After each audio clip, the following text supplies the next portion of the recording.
Quick shout out from our sponsor, Share ID. Are you trying to boost conversions to your Shopify store? Need to drive more customer loyalty? Get results fast by offering exclusive discounts to consumer communities with Share ID. Share ID helps verify students, teachers, military, first responders, and so much more of these groups. With Share ID, you'll get a verified match in seconds. You can spit out an exclusive discount for customers on the spot. Try speaking directly to a new customer segment with this verifiable identity without adding friction to the shopping experience. Continue to drive incremental revenue in the next 90 days post-purchase with more tailored messaging for your email and SMS campaigns. I personally tested Share ID to see just how easy it was to get set up, and I was pretty much ready to go in under 15 minutes. The onboarding was simple enough for me to follow as a non-technical person. Go to shareid.com/Shopify and start your free trial today. Once again, that's shareid.com/Shopify and start your free trial today. It's great stuff. We both tried it. We both like it. Honest to God, I've been drinking nothing else for 3 months. I shit you not. I think in like February, I tweeted saying I was having issues with caffeine and I was just like a jittery mess. And Greg replied to me like, "Well, just try this. If it's no good, I'll refund you." Honestly, I haven't stopped since. It's fantastic. I love it. Go to nowave.co and use pod 10 for 10% off your order. That is NOOWave.co and use code pod 10 for 10% off your entire order. Hello and welcome to the Brand Builders Podcast. If this is your first time joining us, welcome. And if you're a second time listener, then thanks for coming back. We have Tom Brown and myself, Matt Lady, as your co-hosts. Each and every week, we will catch up and have an open forum discussion about how our businesses, brands, and our clients are doing, what's on our minds currently, what's top of mind, what are we struggling with lately, and we're all in hopes to show you the ups and the downs of building a D2C brand. Tom, how's it going today, man? Pretty good, man. Pretty good. Somehow it's Monday again. Weekend just disappeared, but yeah, pretty good. How you doing? I'm doing all right, yeah. Jamming away. Had a couple calls early, but yeah, we are back at it. Yeah. So this is kind of a bit of a follow-up to episode 1 about why we would start a brand during a recession. So let's follow up on that. Like, how would we think about a current brand going through a downturn like this, where I'm going to set the landscape, set the context up. There's landscape of big brands, big businesses, cutting layoffs, cutting budgets, just 10% of workforce, 20% of workforce just laid off. Funding partners, just money drying up, layoffs happening there, people going missing, not responding to new brands reaching out, just all sorts of different stuff. So recession seems pretty real. So where would you kind of start, or where would you like to start of how to navigate this on the brand side? What have you done? What have you been talking about? It's a good question, man. In terms of like where to start, I kind of dove into, I'll be honest, like I'm in the process of potentially selling like one of these brands. So, I dove into our P&L quite heavily and have really just been going through our numbers probably at a depth I should have been doing anyway, but it's highlighted a lot of things, I'll be honest. And yeah, off the back of that, I'm doing quite a lot. We've immediately cut quite a lot, things that were perhaps nice to have, but weren't really contributing anything, or things that were perhaps like duplicates. And funny, one of the first things that comes to mind is like, we have a reviews app. We use Looks on that brand quite heavily.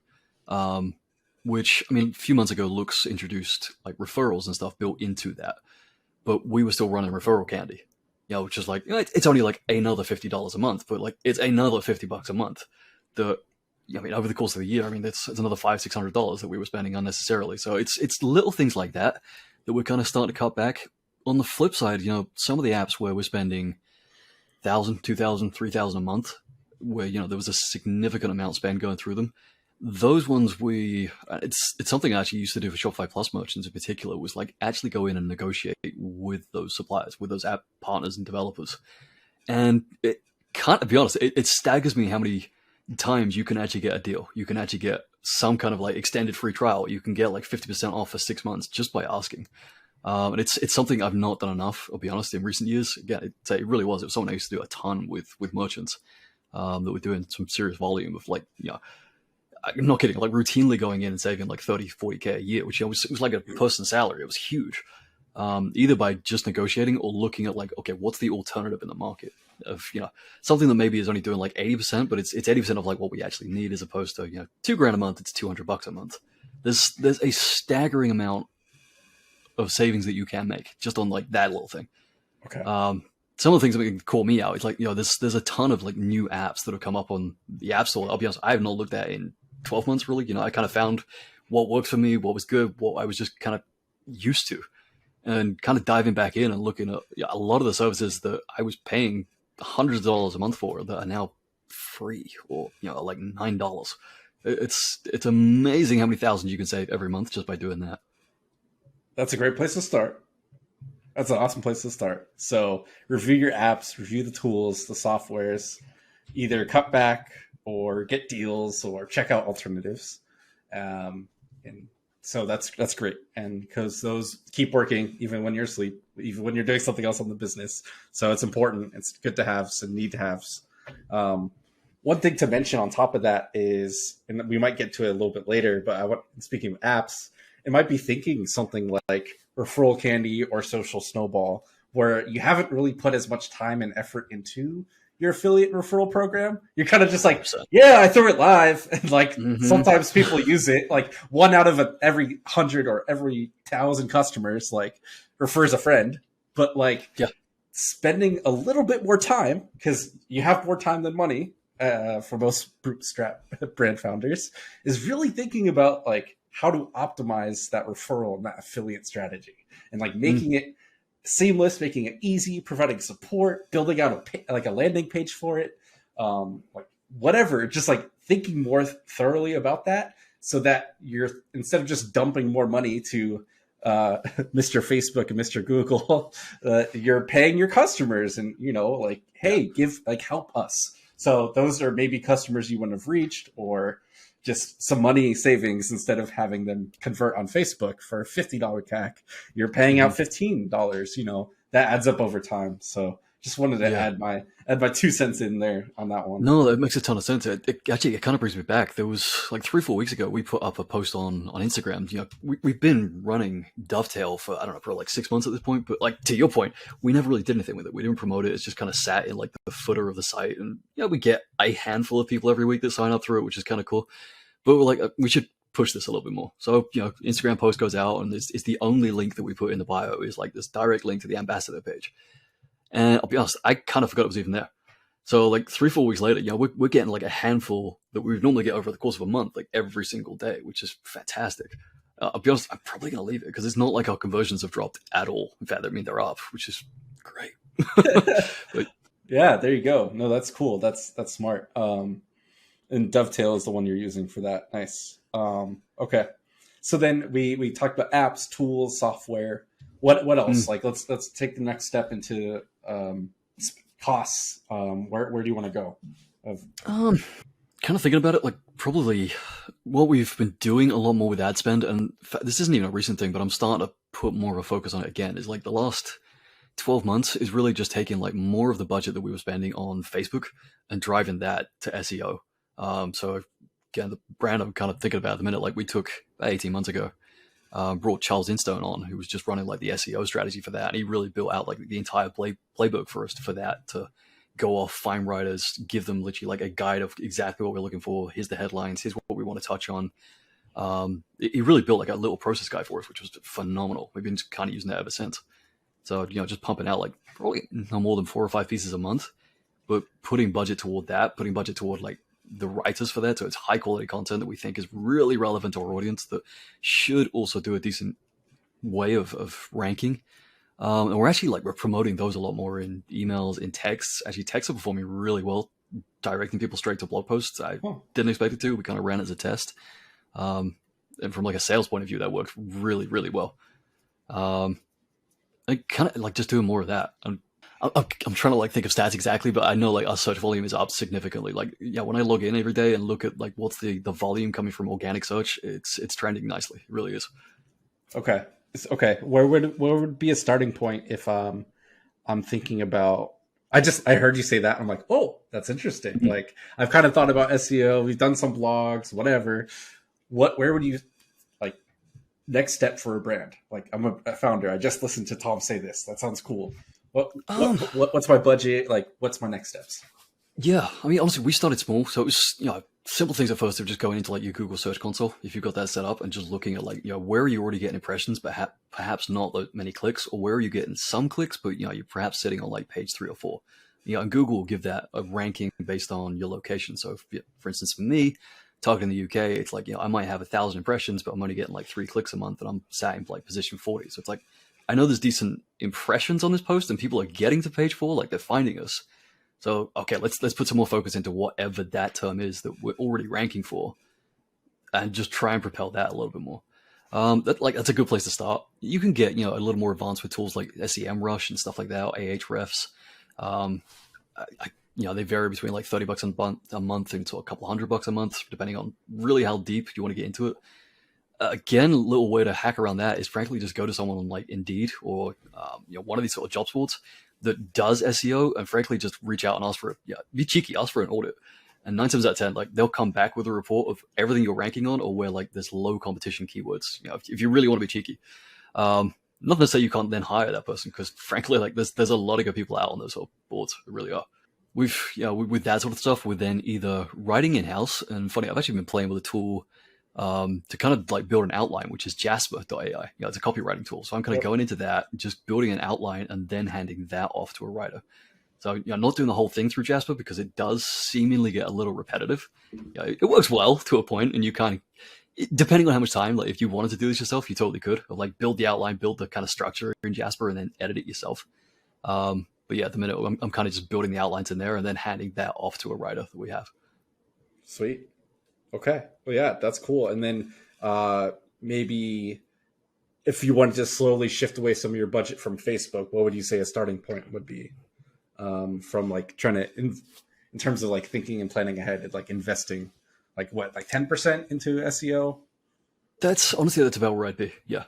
Yeah, I mean, first couple of months we were doing this, it has been over like an 18-month period. I mean, we were only spending probably $100, $200 a month on kind of the SEO side of things. And really, like, once it became normal, like it's $200 every month, $200 every month, like, okay, let's double it and see if that does any more damage. And then, once we got like 3-4 months in and actually saw, we were getting impressions, we were getting organic clicks coming through, it's like, we should probably take this a little bit more seriously. If we're spending like 20, 30 pounds to acquire a customer on Facebook, like if we can get 10 this month for the same cost, but it's 10 this month, and then it's 10 next month, and it's 10 the next month after, and we've only made like that one single initial investment, that's a huge return, and it's significantly cheaper. That's huge. That the way you said that and like phrased that is like, yeah, it's 10, but then it's also 10 next month, and then 10 the month after. That kind of just clicks for me as just like, I've just been primarily like a media buyer and like being on that side of things for my clients, and it's like, I wish they could do more stuff like that, and like, please take some of the budget and like go do that. That makes like my job way less stressful and like way less reliant on me, and spending that money every month, and it just goes away. It's like you spend the money and then it goes to Facebook. That's it. Yeah. But if you invest it onto your own site, your own content, and then like you said, just want to reiterate, use it in your email newsletters, send it on a text. Like you're already making content and branded content, and just repurpose it and use it again. Yep. And so half the people who didn't open it this time, like send it to them in a few weeks and a month later. Like not everyone reads everything from us. Like they don't. I mean, that's the other thing we're kind of doing with a lot of these blog posts is, every time we're releasing one of these, we're then kind of going back to Klaviyo and looking at like, what's a welcome series? And then like, we might have 5 or 6 emails in there, but it's right. We're pulling people out as they spend. So, if they make a purchase during the flow, they get ejected straight out of it. But if they haven't, I'm like, well, let's just drip feed these blog articles to, so that goes from like 5, 6 emails to 20 odd. So if someone comes in and they're just not buying and they get like 6 months into the brand and they're still not buying, like they're still getting these blog posts. For them, it seems like new content. For us, we produced it a year ago. Wow. That's super smart. Because then your flow will kick them out if they purchased. And then it's no extra work on your end. It's just repurposing and reusing and trying to get that touch point back in front of them. They don't know any different. So nope. That's a really good point. That's really neat. A quick reminder from our sponsor, ShareID. Find your next lifetime customers by providing verified discount codes based on occupation or life stage. Speak directly to veterans, students, teachers, first responders, and continue to tailor your messaging to them in the future with post-purchase emails and text messages. Make them feel seen with your brand by using ShareID to seamlessly verify their email in seconds during the purchase process. Go to shareid.com/Shopify and start your free trial today. Just a little reminder that No Wave is the coffee for creativity, which us D2C folks need plenty of. Their signature flow state coffee is organic ground coffee with L-theanine. This is shown to help lower anxiety, improve brain function, and sharpen your focus. Tom and I have both tried it and have made it our coffee of choice when cranking on ad accounts and planning for big events like Black Friday. It's the perfect way to kickstart your workday, whether you're at the office or working from home. Go to nowave.co and use pod10 for 10% off your order. That is NOO wave.co and use code pod10 for 10% off your entire order. Okay, so we talked about software, tools, apps, SEO, kind of navigating paid spend a little bit more. Where else would you go? What else would you try to recommend or want to talk about? I mean, this one I definitely can't take credit for. This was working with Kinship that actually put me onto influencer seeding in a big way. That has helped. I'm not getting a ridiculous amount. One, in terms of like just the sheer volume of content that we get back from seeding. I mean, we're still doing it. We're not doing it with Kinship at this point. We're kind of just moved it back in-house. But the sheer volume of UGC that we then get that we can run with permission as Facebook ads, and frankly, again, like in organic socials, in blog posts, all over the website, for lifestyle imagery, it has paid dividends enormously. For anyone that doesn't know like what I'm talking about with Kinship and influencer seeding, it's basically the premise of finding who your ideal customer is, going on to Instagram, Facebook, TikTok, and finding out who those people are. And it's anyone from ideally like 5,000 followers up to sort of 50 to 100,000 followers. So it's micro influencers.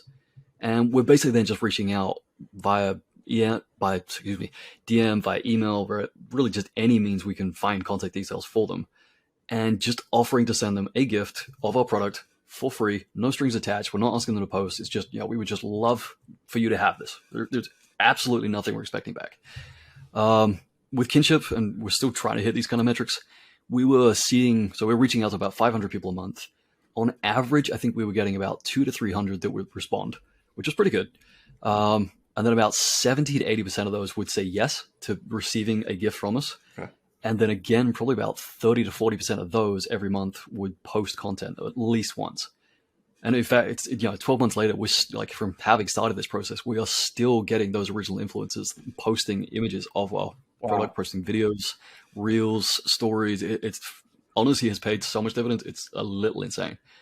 And we've built so many good relationships off the back of it. People that have then become brand ambassadors have gone on to become affiliates, because we built that initial relationship and got them really to fall in love with the brand and fall in love with the product before we ever asked for a thing. It wasn't transactional.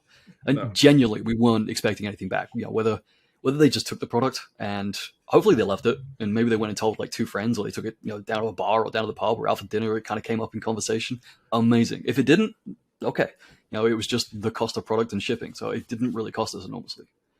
So I'm stealing from Sean and Sam from My First Million. No public math, but if I'm doing math correctly, you're getting about 50 to 75 pieces of content back on average minimum.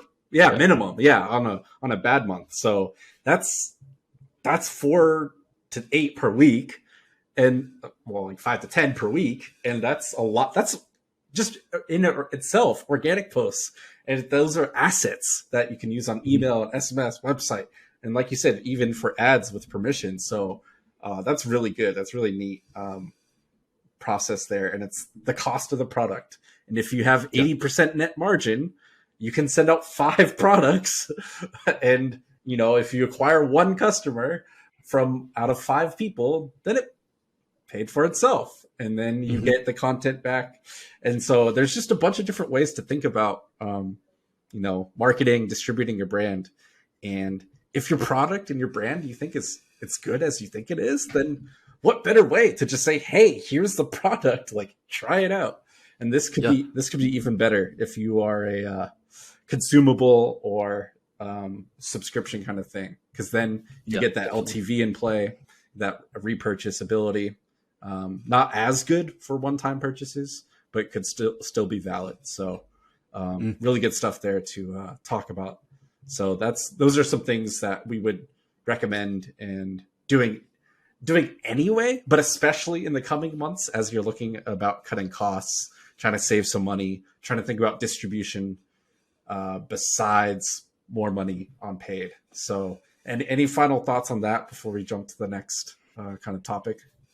I mean, the only thing again I would say is there's still an amazing amount of brands I come across that are so reliant upon Facebook. You know, that's the only place they kind of run paid media. That they're not doing anything with Google or anything else. Where it's it's such high intent that it baffles me a little bit. I'll be honest.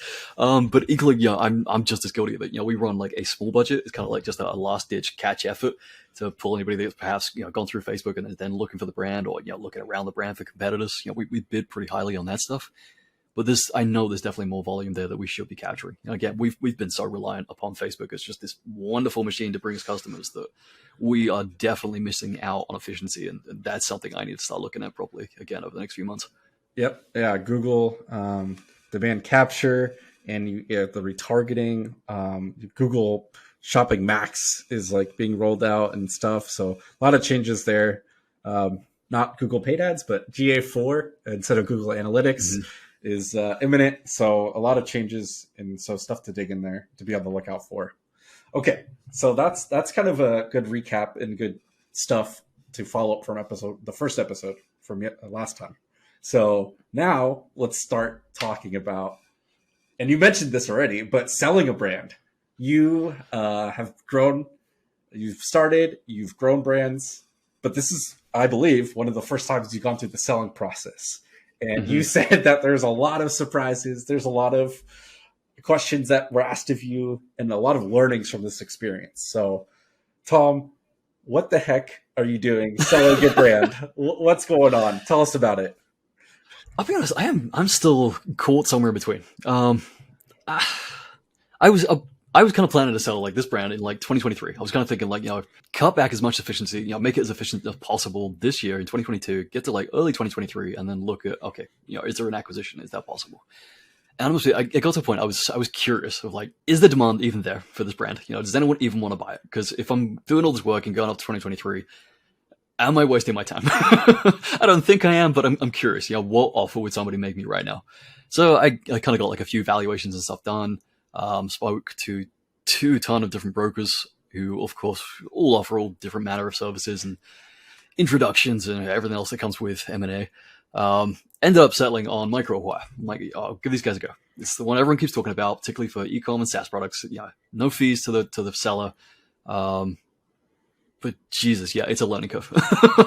This will be my first time selling a brand, and yes, I've only listed on MicroAcquire for now. I put it up the first day.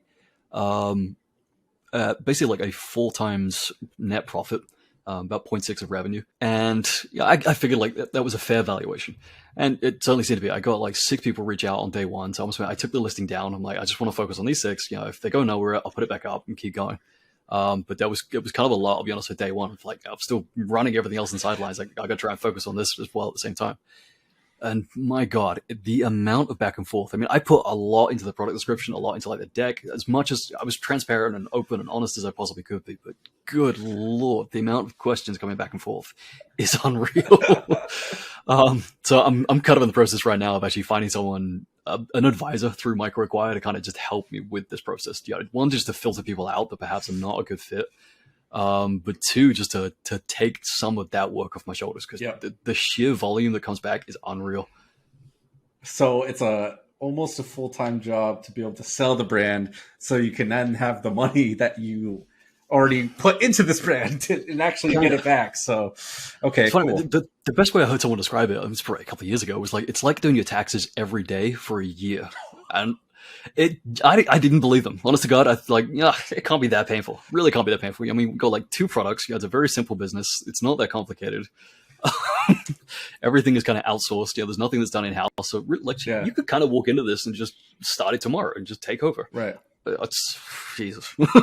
Yeah, and we've talked about it a little bit off the show so far, but it allowed you to learn a lot of different stuff of what buyers are looking for, what metrics they care about, And then you even mentioned before, like cleaning up processes and standard operating procedures, and like even cutting back costs. Like it look really, like you said, looking through that P&L even more. So what's one of the things you found interesting so far that was like kind of a, whoa, like you guys care about this stuff, or like this is something you're asking about? Maybe I should think about this more.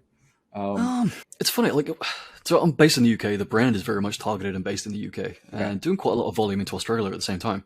I must admit, I straight off the bat figured, like, I'm only going to really take sensible offers from UK buyers. I couldn't really, in my head, I was stuck of like, why would anyone in the US or Australia or anywhere else be really interested in buying this? And it was only kind of after talking to a few of them, just getting on calls and then talking to Microacquire and one of the advisors over there, like, you've run this business from anywhere. Like, you've been in the States for 4 weeks and the business has gone fine. Like, you're going to get offers from abroad. It was such a, like, monumentally daft oversight by me. I'm like, I'm not going to look at anyone that's outside the UK because they're my people. Sure. I think it's, I don't know. I mean, I'm still learning this ecom game. Yeah. Really, that's cool. No, that's good to know. And so you said you're on the fence and you've been kind of going back and forth. And I told you my opinion, and I'll kind of summarize it for on the show, is that if it's this much effort and a lot of time and energy being spent onto just trying to sell the brand, you can now understand and like almost cut your losses on trying to sell it right now and just keep operating it at a more efficient rate and think ahead to when you want to sell it next year. And you'll have much more of a better understanding. Like, this is just a taste test. And you'll be able to get quite a bit higher valuation at that point. And you know what to look out for. You save time the next time you do it. I know sometimes I get like pot committed to like something. Oh, I got to see it through. Like, I got to finish it no matter what. So like, I understand that, like, it's truly like a logical fallacy, a sunk cost fallacy. Like, I know that's a thing. So, or maybe finding one of your good buddies to help you partner on it, take over some of the time and effort to, and you can keep running your other stuff. I think there's just a lot of flexibility, and especially if you can go to UK or maybe expand to the US. I don't really know the details of the brand yet, but I just think there's a lot of opportunity. And knowing you so far and what I've learned about you is I think you could just keep it and like make it even bigger and make it more worth that struggle that you're going through right now. So that's just kind of my 2 cents. And like, and the last thing I'll add is, unless you have your next play already set up and you're like, cool, you got it. Like, this was good. See a brand. And then you get your lump sum. You want that lump sum. You want that big chunk of change to go after that next thing as a launching point. Then that's where I would go with that. But well, this is kind of why I'm like so torn. That's kind of the attractive part. It's this lump sum of cash. It's like, it kind of completes the story in some ways. And I can't lie. The idea of that is very appealing. And then there's the other part is like, well, hypothetically, I'll probably make that money back in like 2 to 3 years. So, is it worth just keeping the brand and just, like you kind of inferred earlier, of like actually building out really solid processes and SOPs and making sure that everything is run as efficiently as possible and really putting that focus on the brand? Because the joke is, like, at that point, that profit would probably come in under 2 years. It would just cash flow that. I don't know. I'm torn. No. And I'm not trying to make you make a decision right in a second, but it's, it's just interesting, man.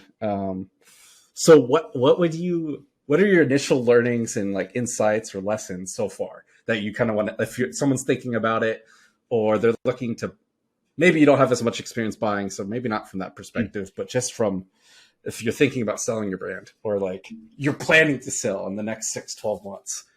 Yeah. I mean, obviously, P&L is a very, very, very big one. I think that has changed a lot over the last year or two. We're no longer looking at like multiples of revenue. Like, this really is multiples of profit. So if profits are thin or you're not profitable, like, that is definitely somewhere to focus.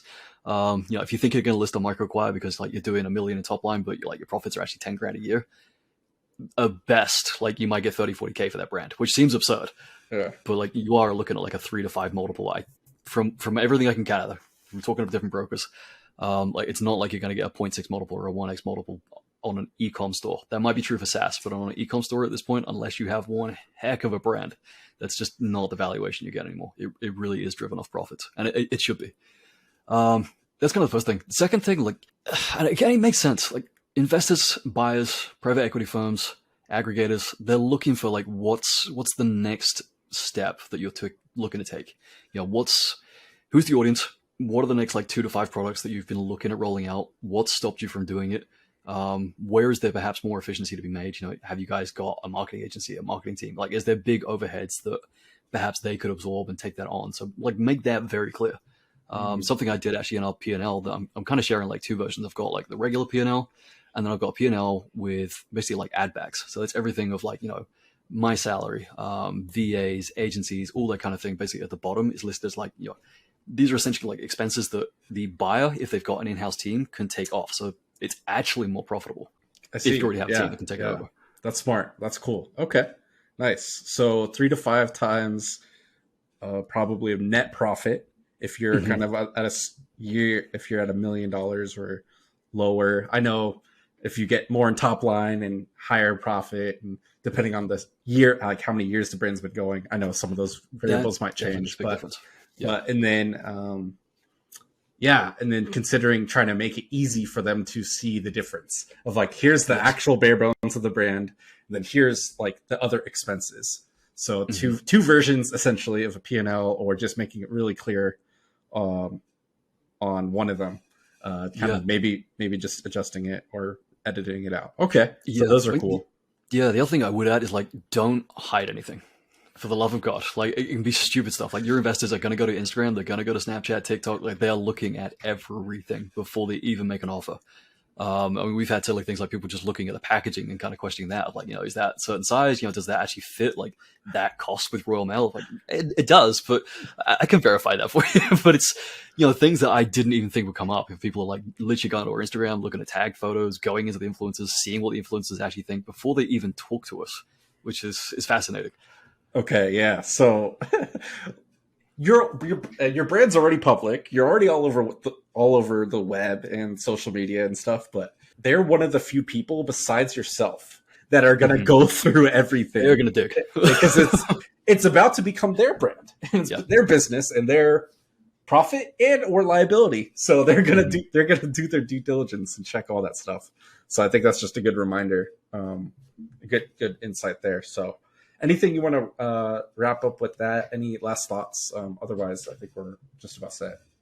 No, I mean, really, like I'm still at the moment in the midst of it, so I will definitely keep you posted as more of that goes on. And if I make a decision to actually pull it off microacquire and just keep going, I'll definitely let you know. Yeah, perfect. We'll make another episode. We'll make another segment. We'll keep you all updated. Thanks so much for listening to this episode number 2 of the Brand Builders Podcast with me and Tom. If you liked it, let us know. If you didn't like it, let us know. We want to hear. We want that feedback. If you have questions, if you want free consulting, if you want us to just jam on your business, an idea, a problem you're having, DM us, tag us, reply to us on Twitter, whatever you need. We would love to help you out that way too. So we're gonna kind of do a mix of episodes in different styles over the coming weeks and months. So let us know. Leave a rating review if you liked it. If not, catch you on the next one. Thanks.